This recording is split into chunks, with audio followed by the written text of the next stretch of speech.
All right, Diane, I think it's safe to say that the entire music world, and let's be honest, a good chunk of pop culture, has been absolutely glued to their screens watching the Drake versus Kendrick Lamar saga unfold.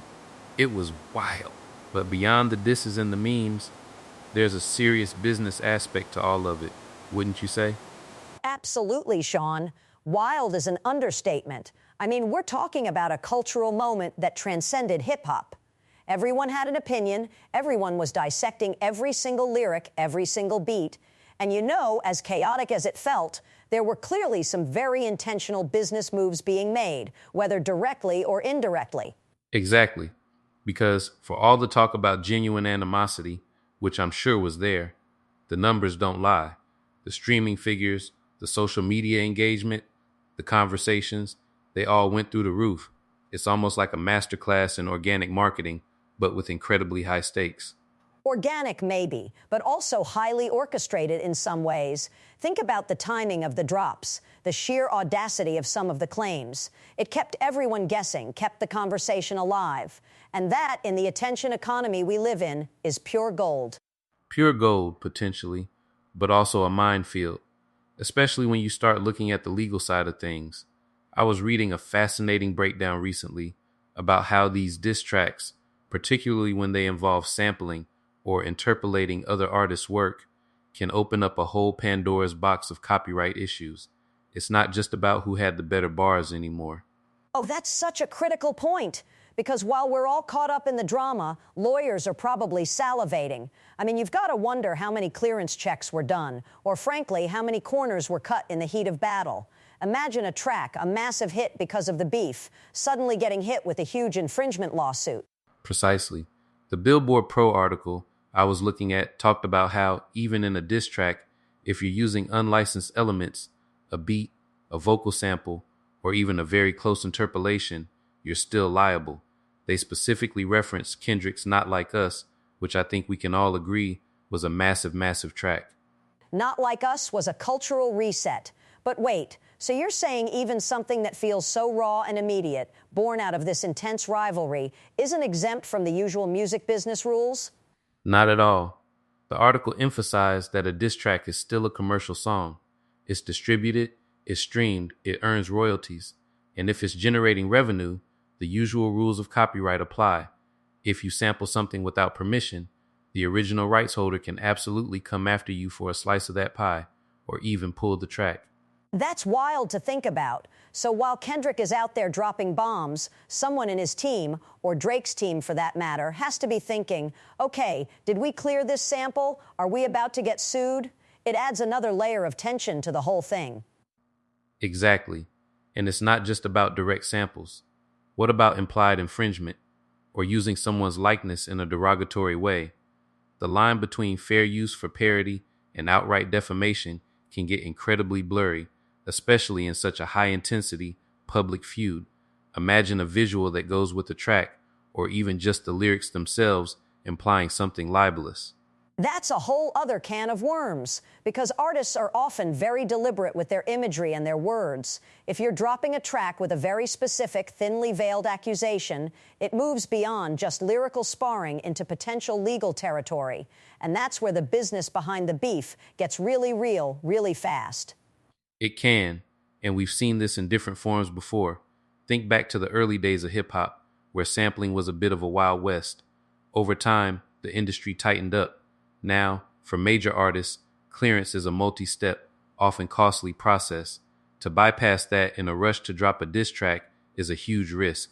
It makes you wonder then if these artists have a sort of beef budget set aside for potential legal challenges. Like, okay, we're going to go all out on this track, and we know there's a 10% chance we'll get a cease and desist or a demand for royalties. It's a calculated gamble. It absolutely is. And the bigger the artist, the bigger the potential payouts if there's an infringement. So the stakes are astronomically high. It adds a whole new dimension to the competitive spirit. It's not just bragging rights. It's about protecting your assets and, potentially, going after someone else's. And let's talk about the pure monetary gain. Beyond the legal headaches, there's the massive spike in streaming. Both artists saw huge numbers during the beef. Does that translate directly into tour sales, merchandise? Does it re-energize fan bases that might have been cruising along? Oh, without a doubt. It's an undeniable surge in relevancy and engagement. For artists already at that superstar level, it almost serves as a reset. It puts them back at the absolute center of the conversation, and that attention can be monetized in so many ways. New album drops, re-promotion of old catalog, potential brand deals looking to capitalize on the buzz. It's a huge shot in the arm for their entire commercial ecosystem. So even if there's a fraction of genuine animosity, there's also a part of these artists or their teams that must be thinking this is going to do wonders for our numbers. It's almost like a planned obsolescence of peace. You know, they know conflict generates clicks. It does, and that's where the ethical line gets blurry. Is it authentic, or is it manufactured, or is it a bit of both? Because even if it starts from a real place, the machinery around it quickly identifies the commercial opportunity. The labels, the distributors, the streaming platforms, they all benefit from this heightened activity. Right, the platforms themselves are probably thrilled. More listens, more subscriptions, more ad revenue. It's a win-win for everyone except potentially the artists if they misstep legally or emotionally. It's a high wire act where the payoff can be immense, but so can the fall. And the fall could be significant. Reputational damage, legal costs, or even just exhausting your audience. There's a point where the beef can become tedious or even detrimental. You don't want to be the artist who cried diss track too many times, only to find fans no longer care. Yeah, there's definitely a saturation point. And the internet, as we know, moves on quickly. So you have to strike while the iron is hot, deliver the knockout blow, and then transition that momentum into something tangible, like a new album or a tour. Otherwise, it just becomes noise. Exactly. You need to convert that attention. And it's interesting because this isn't a new phenomenon. Think back to the Biggie versus Tupac era, or Jay-Z versus Nas. The mechanics were different. No streaming, no instant social media amplification, but the principle of rivalry fueling sales was always there. It's just amplified now. Massively amplified. Now a single tweet can fan the flames into a full-blown inferno within minutes, and the fan engagement is insane. Subreddits dedicated to analyzing lyrics, TikToks breaking down alleged clues. It creates this immersive, almost game-like experience for the audience, which makes them even more invested. It's a participatory sport now, isn't it? Fans become detectives, analysts, and cheerleaders, and that in itself generates content and extends the life cycle of the beef far beyond the initial track drops. It's a continuous feedback loop. So for an artist looking at their career, is having a high-profile beef almost a strategic necessity at some point to stay relevant, to keep the name buzzing, even if it means stepping into that legal minefield? That's a provocative question.